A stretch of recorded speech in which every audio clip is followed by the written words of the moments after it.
Jésus-Christ est le même hier, aujourd'hui et éternellement. Hébreux chapitre 13, verset 8. Lettre circulaire numéro 27.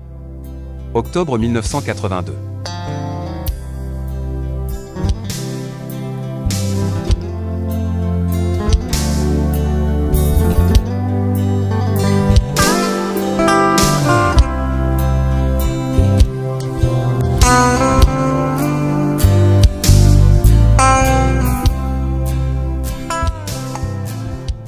C'est du fond du cœur que je vous salue tous dans le précieux nom de notre bien-aimé Seigneur et Sauveur Jésus-Christ.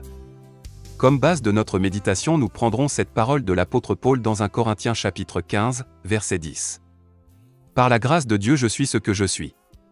C'est par grâce, et non par nos mérites, que nous sommes ce que Dieu a fait de nous. Nous aussi pouvons nous mettre au nombre de ceux qui ont reçu la plénitude de sa grâce, parce qu'il nous a fait grâce. Humainement parlant, nous sommes de misérables créatures et aussi privés de secours que possible. Nous n'avons pas besoin qu'on nous le dise. Mais devant la face de Dieu nous sommes une nouvelle créature en Jésus-Christ notre Seigneur. Paul, qui était fondamentalement honnête, s'écria, « Misérable que je suis. Qui me délivrera du corps de cette mort » Romains chapitre 7, verset 24. Que Dieu soit remercié de ce que nous avons pu croire à cette œuvre de rédemption de portée universelle, laquelle renferme tout ce qui est nécessaire à notre salut. Nous reconnaissons que notre âme a été délivrée, que notre esprit est affranchi et nous portons en nous le Saint-Esprit comme gage de la rédemption de notre corps, Éphésiens chapitre 1, verset 14. Tout cela alors que nous sommes encore dans l'attente de l'adoption, de la rédemption de notre corps, Romains chapitre 8, verset 23. Il est écrit dans 1 Corinthiens chapitre 15, versets 42 à 44, « Le corps est semé corruptible, il ressuscite incorruptible, il est semé misérable, il ressuscite glorieux, il est semé infirme, il ressuscite plein de force, il est semé corps animal, il ressuscite corps spirituel. » Par la grâce de Dieu je suis ce que je suis, bien-aimés, nous sommes maintenant enfants de Dieu, et ce que nous serons n'a pas encore été manifesté, mais nous savons que, lorsque cela sera manifesté nous serons semblables à lui, parce que nous le verrons tel qu'il est. 1 Jean chapitre 3, verset 2. C'est une réalité divine, et le diable ne peut pas nous disputer cela. Nous l'avons expérimenté, et nous réalisons parfaitement ce que Dieu a fait pour nous. Nous avons reçu Jésus, et lui nous a reçus. Mais à tous ceux qui l'ont reçu, la véritable lumière qui est la parole, à ceux qui croient en son nom, elle a donné le pouvoir de devenir enfants de Dieu, Jean chapitre 1, verset 12. À cause de cela nous pouvons prier en disant de tout notre cœur, « Notre Père qui es aux cieux ». À cet égard, la parole que l'apôtre Pierre dit dans 1 Pierre chapitre 1, verset 23 est d'une grande signification, « Vous avez été régénérés, non par une semence corruptible, mais par une semence incorruptible, par la parole vivante et permanente de Dieu. » Notre pardon, notre délivrance et notre réconciliation ont été accomplis par le sang de l'agneau de Dieu versé à la croix de Golgotha. Mais pour la nouvelle naissance, la semence divine de la parole est indispensable. Sans semence il n'y a pas de nouvelle vie, pas de naissance venant de Dieu.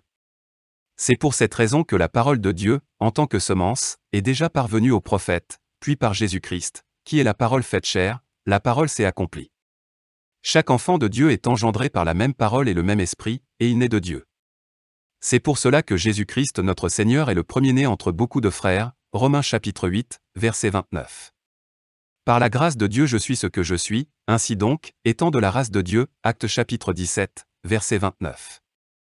Nous devons donc nous voir comme Dieu nous voit, c'est-à-dire comme ses enfants. Or, si nous sommes enfants, nous sommes aussi héritiers, héritiers de Dieu, et co-héritiers de Christ, Romains chapitre 8, verset 17. Et parce que vous êtes fils, Dieu a envoyé dans nos cœurs l'esprit de son Fils, lequel crie, Abba, Père. Ainsi tu n'es plus esclave, mais fils, et si tu es fils, tu es aussi héritier par la grâce de Dieu, Galates chapitre 4, versets 6 et 7. C'est le temps de faire abstraction de ce qui est humain, de ce qui est encore attaché à chacun de nous, et de mettre au premier plan ce qui est divin, ce qu'il a mis en nous.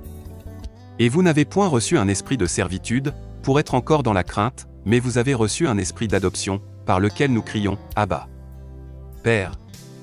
Romains chapitre 8, verset 15. Tous les fils et filles de Dieu doivent reconnaître dans la foi la position qu'ils ont en Christ, alors seulement Dieu peut en faire des vainqueurs comme il est écrit dans 1 Jean chapitre 5, verset 4, parce que tout ce qui est né de Dieu triomphe du monde, et la victoire qui triomphe du monde, c'est notre foi, 1 Jean chapitre 5, verset 4. À la croix de Golgotha Dieu a fait connaître sa toute-puissance, et en Jésus-Christ notre Seigneur il nous a accordé la victoire sur toute la puissance de Satan, de la mort et de l'enfer. La foi agissante par l'Esprit qui est en nous s'empare de l'œuvre de rédemption, par cela même, elle devient une puissance de victoire dans notre vie. Aussi certainement que Jésus-Christ a triomphé et est sorti vainqueur de la mort, ainsi tous les fils et filles de Dieu vaincront et apparaîtront devant son trône formant une troupe de vainqueurs. Dans 1 Pierre chapitre 2, verset 1, l'apôtre adresse une parole étrange à ceux qui sont nés de Dieu, rejetant donc toute malice et toute fraude, et l'hypocrisie et l'envie, et toute médisance, d'Arbi.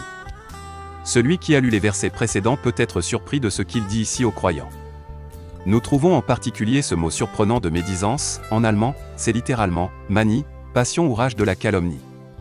Nous vivons un temps dans lequel l'humanité est tombée dans toutes sortes de manies, de passions et de rage. Les choses que l'on n'avait pas connues dans les générations précédentes se retrouvent en première page des journaux d'aujourd'hui. On parle de drogue, de tabagie, d'alcoolisme, etc. En tant que croyants, nous sommes heureux et reconnaissants à Dieu d'avoir été libérés de telles passions, et cependant nous ne discernons pas que, dans le domaine spirituel, un enfant de Dieu né de nouveau puisse tomber dans diverses passions.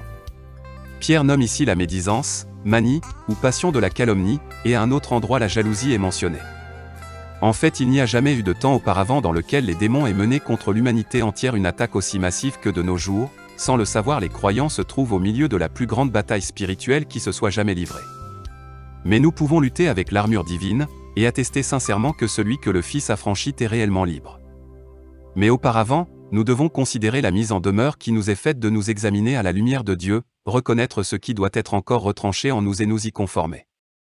C'est alors que pourra s'accomplir ce qui est écrit dans 1 Jean chapitre 3, verset 3, « Quiconque a cette espérance en lui se purifie, comme lui-même est pur. » Les apôtres ne se souciaient pas de rechercher leur bon plaisir, mais au contraire ils veillaient à ce que l'approbation de Dieu repose sur les croyants. La vie divine est dans notre âme, mais nous nous trouvons dans un corps encore assujetti à la mort. Nous portons un trésor divin dans un vase de terre. À l'avènement de Jésus-Christ, cette tente où habite notre corps sera transformée. C'est pourquoi nous ne regardons pas aux choses visibles, mais aux choses invisibles, et nous reconnaissons que, par la grâce de Dieu nous sommes ce que nous sommes. Nous sommes des enfants de Dieu libérés, nous sommes de ceux qui portent en eux la parole de la promesse divine, et nous serons rendus semblables à notre Seigneur et Sauveur. Humainement parlant, il n'y a point de différence entre le croyant et l'incrédule. Les deux effectuent le même travail, parcourent les mêmes rues, mangent et boivent, dorment et sont placés dans le même domaine terrestre sur des bases identiques. Que l'homme soit croyant ou incrédule, il vieillit, s'affaiblit et meurt. La différence existant dans notre corps deviendra visible seulement lors de la transmutation. Tout de même, il existe déjà maintenant une différence énorme entre celui qui sert Dieu et celui qui ne le sert pas. Pour que nous comprenions mieux tout cela, nous voulons laisser Dieu nous parler davantage par sa parole. La pensée que nous développons est très importante, par la grâce de Dieu nous sommes ce que nous sommes, c'est-à-dire enfants de Dieu. Beaucoup de personnes connaissaient le Seigneur Jésus sous son aspect physique. Ils pouvaient dire, « Que fais-tu par toi-même? Pourtant tu n'es qu'un homme. N'es-tu pas le fils du charpentier? Tes frères et sœurs n'habitent-ils pas au milieu de nous ?» Cette pensée était terrestre, elle était humaine. Jésus leur répondit, « N'est-il pas écrit dans votre loi, j'ai dit, vous êtes des dieux? » Si elle a appelé Dieu ceux à qui la parole de Dieu a été adressée, et si l'écriture ne peut être anéantie, celui que le Père a sanctifié et envoyé dans le monde, vous lui dites, tu blasphèmes. Et cela parce que j'ai dit, je suis le Fils de Dieu, Jean chapitre 10, versets 34 à 36. N'est-ce pas étrange qu'en rapport précisément avec cela notre Seigneur ait fait cette puissante déclaration, l'écriture ne peut être anéantie. Il s'agit ici de la plus grande réalité divine, celle dont Dieu s'est occupé dès le commencement, qu'il a annoncée au moyen des prophètes et réalisée en Christ. Dès avant la fondation du monde, Dieu a prédestiné des êtres humains à être ses fils et ses filles. Il y a des élus dans la période de l'Ancien Testament, comme dans celle du Nouveau. Nous lisons dans le Psaume chapitre 82, versets 6 et 7, « J'avais dit, vous êtes des dieux, vous êtes tous des fils du Très-Haut. Cependant vous mourrez comme des hommes. » Celui qui lit ce passage biblique avec son intelligence ne pourra pas le comprendre. D'une part, ici, les prophètes sont appelés dieux et fils du Très-Haut, et cela parce que la parole de Dieu est venue à eux et qu'ils sont les porteurs des promesses divines, et d'autre part il leur est crié, « Cependant vous mourrez comme des hommes. » Les prophètes étaient des hommes nés dans ce monde exactement comme tous les autres, comme eux ils mangeaient et buvaient, vivaient et mouraient pareillement. Beaucoup d'entre eux furent même tués. Extérieurement on ne pouvait voir qu'ils étaient des dieux. Ils avaient leurs défauts et souvent on les rencontrait en les considérant avec mépris. Cependant, par le moyen de la parole, une substance divine était placée en eux. La même chose s'est passée avec nous qui avons reçu la parole de Dieu. Notre âme a reçu une participation à la nature divine, et elle est en communion avec Dieu. Les prophètes n'étaient pas des idoles mortes, mais bien des dieux vivants, parce qu'ils portaient en eux la parole vivifiante de Dieu. Le Seigneur a dit, « J'avais dit, vous êtes des dieux. » Dans le Nouveau Testament, notre Seigneur a seulement repris et fait ressortir ce qu'il avait déjà dit dans l'Ancien Testament. Le même qui avait parlé dans l'Ancien Testament par les prophètes se tenait maintenant ici et confirmait ce qui avait été dit en son nom. Il est encore dit plus loin, « Vous êtes tous des fils du Très-Haut. » Dans Luc chapitre 1, verset 32, il est dit de notre Seigneur Jésus-Christ, « Il sera grand et sera appelé fils du Très-Haut. » La parole était en partie dans les prophètes, et c'est pourquoi ils furent appelés fils du Très-Haut. En Christ, toute la plénitude de la parole a été révélée, et il fut appelé fils du Très-Haut. Mais c'est lui que les hommes accusèrent de proférer des blasphèmes, et ils lui dirent, « Ce n'est point pour une bonne œuvre que nous te lapidons, mais pour un blasphème, et parce que toi, qui es un homme, tu te fais Dieu. » Jean chapitre 10, verset 33.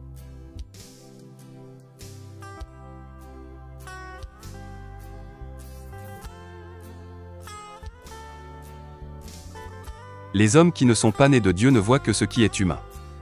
Par contre, tous ceux qui sont nés de Dieu regardent au-delà du voile humain, et ils voient ce qui vient de Dieu. À propos des nations païennes qui allaient venir à la foi, Dieu dit par le prophète Osée, « Et au lieu qu'on leur disait, vous n'êtes pas mon peuple, on leur dira, fils du Dieu vivant. » Osée chapitre 2, verset 1.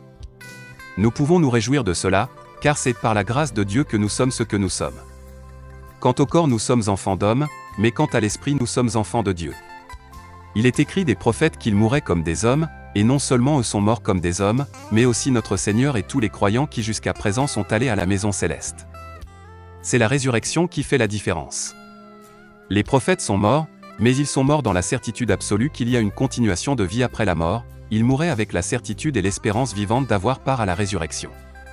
Notre Seigneur Jésus-Christ pouvait s'écrier, « Détruisez ce temple, et en 3 jours je le relèverai. » Il pouvait dire à ses disciples que le 3e jour il ressusciterait et les précéderait en Galilée. Pour l'amour des hommes il est né dans ce monde, il a été enveloppé dans des langes et placé dans une crèche, on l'a circoncis le 8e jour selon l'ordonnance de la loi. En toute chose il fut rendu semblable à ses frères afin d'être un souverain sacrificateur fidèle. Notre Seigneur n'a jamais regardé aucun homme avec mépris. Seuls les pharisiens, remplis de leur propre justice, disaient, « Ô Dieu, je te rends grâce de ce que je ne suis pas comme le reste des hommes. » Mais lui voyait les gens avec amour éternel et compassion divine, il avait pitié du peuple. Il était homme et mourut en homme. Il était Dieu et il a fait passer les hommes dans une position divine en faisant d'eux non plus des enfants d'hommes, mais des enfants de Dieu. La résurrection de notre Seigneur Jésus-Christ a apporté la preuve divine que la mort, l'enfer et le diable sont vaincus. Au sujet des véritables croyants qui seront enlevés, le Seigneur Jésus dit, « Car ils ne pourront plus mourir, parce qu'ils seront semblables aux anges, et qu'ils seront fils de Dieu, étant fils de la résurrection. » Luc 20, verset 36. Les prophètes et ceux qui dans l'Ancien Testament ont cru la parole venue à eux, sont ressuscités avec Christ conformément à Matthieu chapitre 27, « Et voici, le voile du temple se déchira en deux, depuis le haut jusqu'en bas, la terre trembla, les rochers se fendirent, les sépulcres s'ouvrirent, et plusieurs corps des saints qui étaient morts ressuscitèrent. » Versets 51 et 52. Au retour de notre Seigneur, tous ceux qui ont reçu dans la foi la parole de la promesse pour leur temps ressusciteront, puis ceux qui sont encore vivants seront transmués, et ensemble ils entreront dans la gloire avec lui. Nous avons reçu la vie de résurrection divine, car la parole que le Seigneur nous a adressée dit, « Je suis la résurrection et la vie. Celui qui croit en moi vivra, quand même il serait mort, et quiconque vit et croit en moi ne mourra jamais. » Jean chapitre 11, versets 25 et 26. Après cette déclaration, notre Seigneur a demandé à Marthe, la sœur de Lazare, « Crois-tu cela ?» Aujourd'hui c'est à toi et à moi qu'il pose la même question, et nous aussi pouvons répondre, « Oui, Seigneur, je crois. » La foi est un don de Dieu. Elle vient de la prédication, et la prédication vient de la parole de Dieu. C'est par la grâce que nous sommes ce que nous sommes. C'est précisément par le message prophétique des temps de la fin que la signification de la parole de Dieu dans son ensemble a été à nouveau placée devant nos yeux. Nous avons reconnu que ce n'est pas d'une interprétation de la parole qu'il s'agit, mais bien de la parole originale, qui est la semence originale de Dieu. Jamais auparavant la parole de Dieu n'a été proclamée avec une telle clarté. C'est par grâce que nous pouvons appartenir au groupe de ceux qui ont cru et reçu ce dernier message de Dieu. C'est par grâce que nous pouvons nous compter parmi ceux qui auront part à la première résurrection. Il est dit des vainqueurs, ils l'ont vaincu, le diable, à cause du sang de l'agneau, et à cause de la parole de leur témoignage, et ils n'ont pas aimé leur vie jusqu'à craindre la mort. Apocalypse chapitre 12, verset 11. La parole de Dieu est le témoignage vivant des vainqueurs. Ils ont livré leur propre vie afin que Christ puisse vivre sa vie à travers eux. C'est pourquoi réjouissez-vous, cieux, et vous qui habitez dans les cieux. Malheur à la terre et à la mer. Car le diable est descendu vers vous, animé d'une grande colère, sachant qu'il a peu de temps. Apocalypse chapitre 12, verset 12. Au moment où Jésus prend les siens dans la gloire, Satan, lui, est précipité avec sa suite sur la terre. Dans le ciel il y aura la joie et l'allégresse, mais sur la terre arrivera le temps le plus mauvais qu'il y ait jamais eu. C'est alors seulement que ceux qui ont obtenu la grâce verront, et pourront mesurer, ce qu'ils sont devenus par la grâce de Dieu. Le Seigneur a crié à Moïse, « Je fais grâce à qui je fais grâce. » Exode chapitre 33, verset 19. La loi a été donnée par Moïse, mais la grâce et la vérité sont venues par Jésus-Christ notre Seigneur. En ce jour-là nous nous trouverons dans la gloire céleste avec Abraham, Isaac, Jacob, tous les prophètes, les patriarches, tous les appelés de l'Ancienne Alliance, ainsi qu'avec les apôtres et tous les élus ayant vécu durant la période du Nouveau Testament. Paul salue l'Église d'Éphèse par cette parole, « Que la grâce et la paix vous soient données de la part de Dieu notre Père et du Seigneur Jésus-Christ. » Et il termine son épître par cette autre parole, « Que la grâce soit avec tous ceux qui aiment notre Seigneur Jésus-Christ d'un amour inaltérable. » Que Dieu, dans sa miséricorde, nous accorde de ne pas avoir reçu sa grâce en vain, mais qu'au contraire nous puissions persévérer dans cette grâce et aimer fidèlement notre Seigneur Jésus-Christ d'un amour inaltérable jusqu'à la fin, lui qui nous a aimés, libérés et rachetés. Alors, seul celui qui persévérera jusqu'à la fin sera couronné.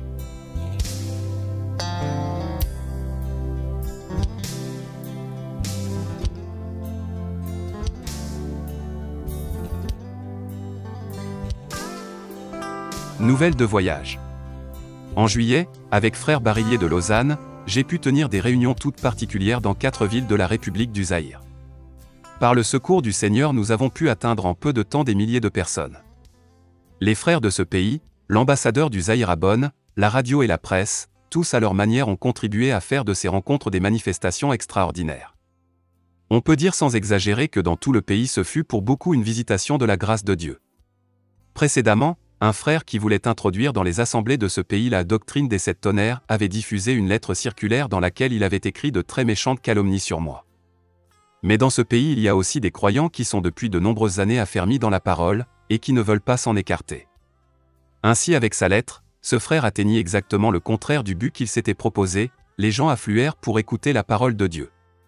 Il m'avait aussi écrit personnellement, me demandant ce que j'avais somme toute encore à prêcher, et quel sens pouvait bien avoir ma venue si je ne prêchais pas les 7 tonnerres. Dieu lui-même lui donna la réponse en ce sens que tous les frères et toutes les assemblées reconnurent la parole de Dieu que nous avons apportée. Frère Barillier et moi-même pûmes expérimenter d'une manière puissante la marche triomphante de notre Dieu.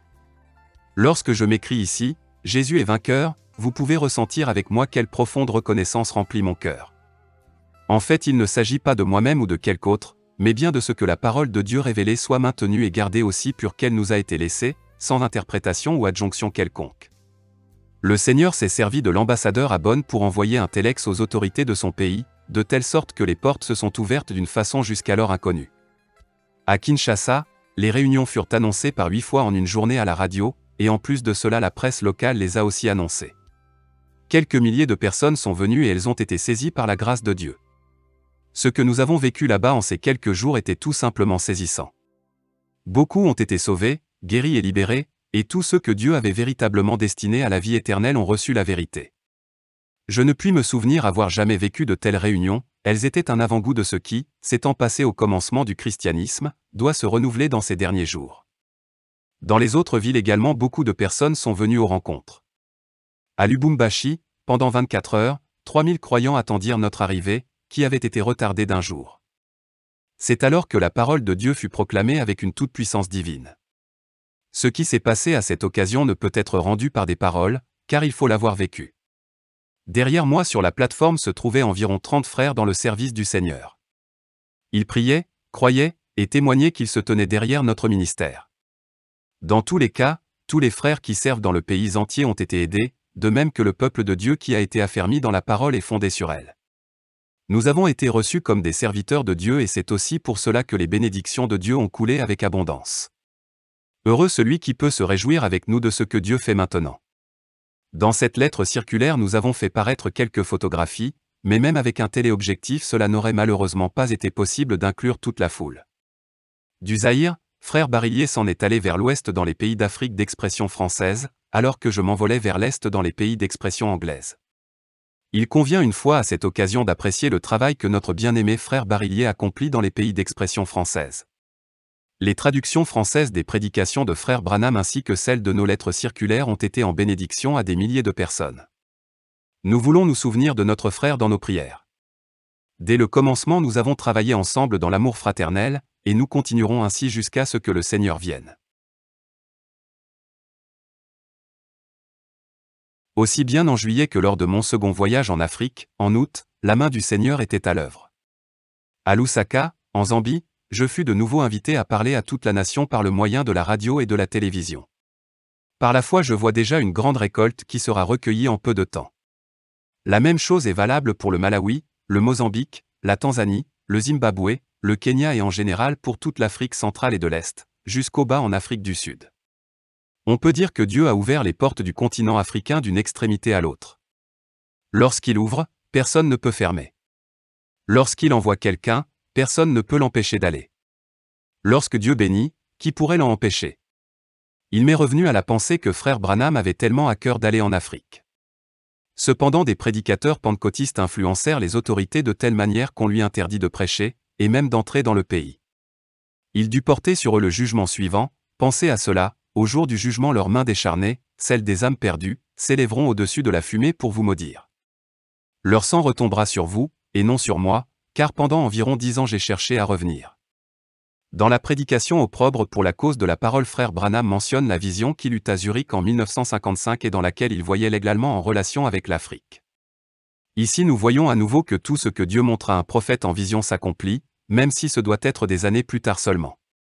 Lors des 2 voyages missionnaires de ces dernières semaines, j'ai vu la main agissante de Dieu et j'ai reconnu l'urgente nécessité de pouvoir aider autant que possible les frères responsables dans ces pays, afin qu'ils se trouvent dans la possibilité d'accomplir l'œuvre de Dieu.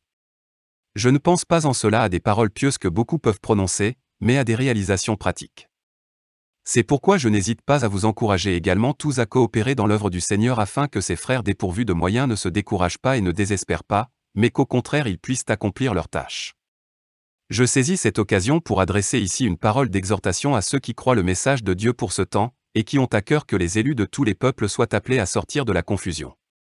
Je prie tous les autres lecteurs de passer plus loin et de ne pas prendre garde à cette exhortation. Mais à celui qui veut subsister devant Dieu, il doit être déclaré qu'il s'agit de l'obéissance et de l'observance à toute parole de Dieu. L'obéissance est accompagnée de la bénédiction de Dieu, alors que la désobéissance est chargée de malédiction. Dans le passé, nous avons déjà publié des citations de frère Branham. Cependant, aujourd'hui, je me sens conduit, face à l'urgence de ses besoins, de présenter cela comme un appel à tous ceux qui n'ont peut-être pas encore compris qu'ils sont redevables à Dieu de la dîme parce qu'elle lui appartient, alors qu'ils l'utilisent pour eux-mêmes. À quoi sert-il d'avoir une maison, une voiture, de beaux meubles, s'ils ont été acquis avec l'argent que l'on a volé au Seigneur? Peut-on se sentir bien quand on a la conscience d'avoir volé le Seigneur, peut-être même pendant de nombreuses années? Le 23 août 1964, frère Branham dit: « En réalité, vous êtes redevable de votre dîme là où vous recevez votre nourriture. Apportez à la maison du trésor toutes les dîmes, afin qu'il y ait de la nourriture dans ma maison, mettez-moi de la sorte à l'épreuve, dit l'Éternel des armées.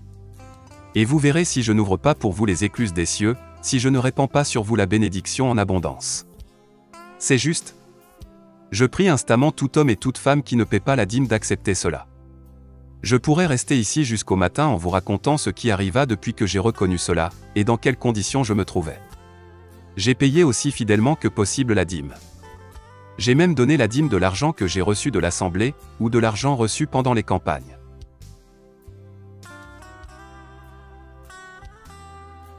Nous nous tenons tous devant Dieu, car c'est lui qui sonde nos cœurs et connaît nos pensées. Le passage de l'Écriture que frère Branham cite est ainsi dit le Seigneur, et il a été prononcé par le prophète Malachi, qui a aussi prophétisé sur le ministère de Jean-Baptiste et de la première venue de Jésus-Christ.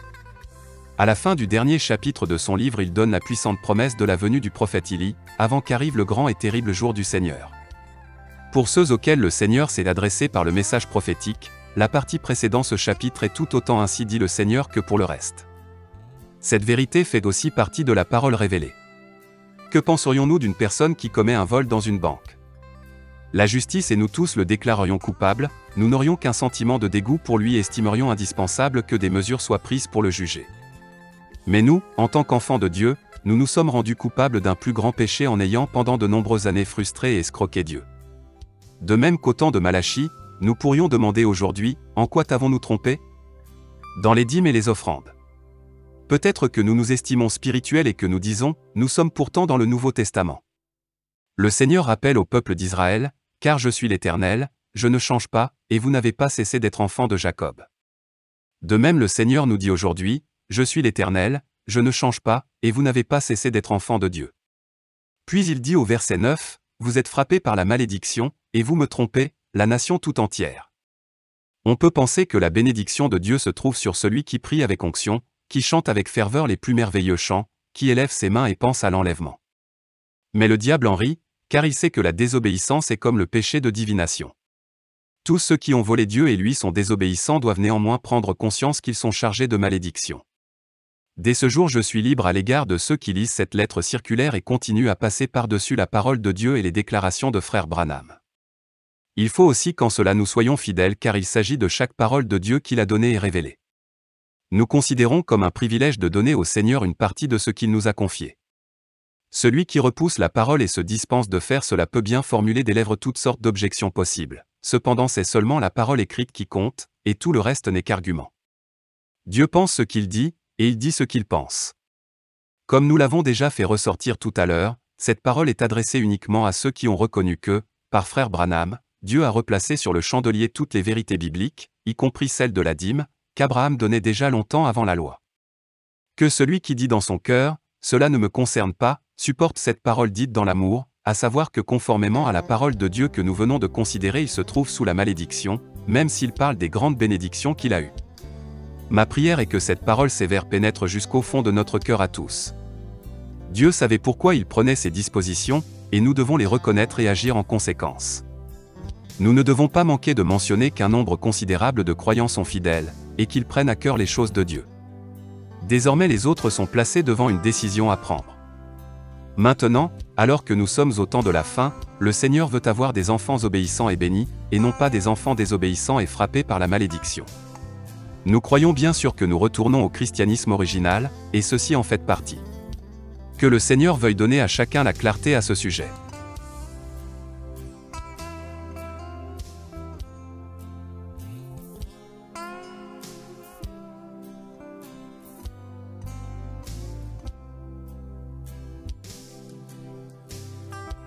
Adieu à des frères. Et j'entendis du ciel une voix qui disait, écrit, heureux dès à présent les morts qui meurent dans le Seigneur.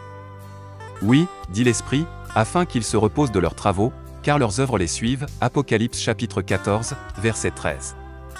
Deux précieux frères ont quitté nos rangs pour s'en aller dans la patrie céleste, frère Sidney Jackson d'Afrique du Sud et frère Roy Borders des États-Unis.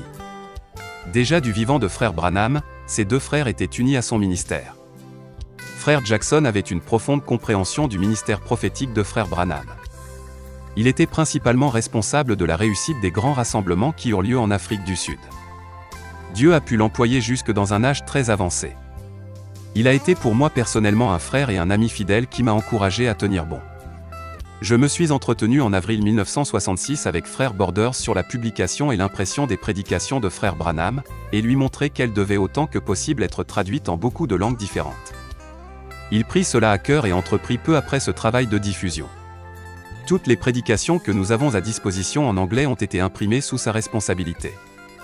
À cet égard, c'est bien lui qui a travaillé le plus pour la diffusion du message dans le monde entier. Les prédications qu'il a fait paraître n'ont pas été seulement envoyées dans les différents pays d'expression anglaise, mais elles ont aussi été traduites en beaucoup d'autres langues. C'est pourquoi j'ai été profondément bouleversé de voir qu'aucun autre frère internationalement connu n'a pris part à ses funérailles pour rendre les derniers honneurs que l'on peut témoigner à un homme. C'était pour moi un langage clair, qui n'avait pas besoin de paroles. Il est triste de voir, alors qu'on parle du plus grand prophète de tous les temps, que l'on prêche l'amour parfait, et que l'on ne puisse même pas montrer le moindre sentiment humain. Je peux dire ceci, ce n'est que par une direction directe du Saint-Esprit que depuis quelque temps j'avais à cœur d'imprimer les prédications faites par frère Branham depuis l'ouverture des 7 sceaux et que maintenant nous avons aussi commencé leur impression en anglais. Dans la même semaine où frère Borders est parti pour la Maison Céleste, nous avions fini la première brochure, ainsi nous pouvons maintenant pourvoir le monde anglophone par la diffusion de cette brochure importante. Nous avons dû acquérir une nouvelle machine offset, avec laquelle cette première brochure a été imprimée. Pendant mon séjour à Jeffersonville, j'ai aussi eu une longue conversation avec Billy Paul Branham, qui vous fait tous saluer cordialement. Tout récemment, on prétendait qu'il soutenait la pensée qu'un 8e, ou un autre messager devait venir et je lui ai posé la question d'une façon concrète. Il me dit littéralement, « Frère Frank, je n'ai encore jamais cru cela, ni ne l'ai jamais dit. J'ai simplement répété ce que mon père avait dit à propos de mon frère Joseph. En ce qui me concerne, même si 2 anges venaient du ciel m'annoncer quelque chose, je ne l'accepterai pas tant que ce ne serait pas dans la parole de Dieu. » Ce que beaucoup proposent aujourd'hui comme révélation est la plupart du temps un produit de leur propre représentation et de leur imagination spirituelle. Si par exemple ils prétendent qu'un homme particulier doit se lever avec un autre message avant le retour de Christ, c'est qu'ils vont plus loin que Malachie 4, verset 5 et Apocalypse 10, verset 7, et ne prennent pas garde à ce que le Seigneur a dit à Frère Branham le 11 juin 1933, de même que Jean-Baptiste a été envoyé avant la première venue de Christ, ainsi tu seras envoyé avec un message avant sa deuxième venue. Celui qui ne croit pas ce que le Seigneur a dit lui-même, et qu'il a confirmé, peut alors croire tous les messagers, quels qu'ils puissent être. Mais où étaient-ils donc ces gens dans les années 60 et 70 lorsque ce message fut diffusé dans le monde entier? Quand donc le Seigneur leur a-t-il parlé, et que leur a-t-il dit? Je désirais seulement que ces gens viennent vers moi pour faire valoir en ma présence leurs prétentions. Mais le Seigneur accordera à tous les siens la grâce de n'écouter aucune autre voix, ainsi que de ne rien ajouter aux dernières paroles que Dieu a prononcées par le ministère prophétique de Frère Branham.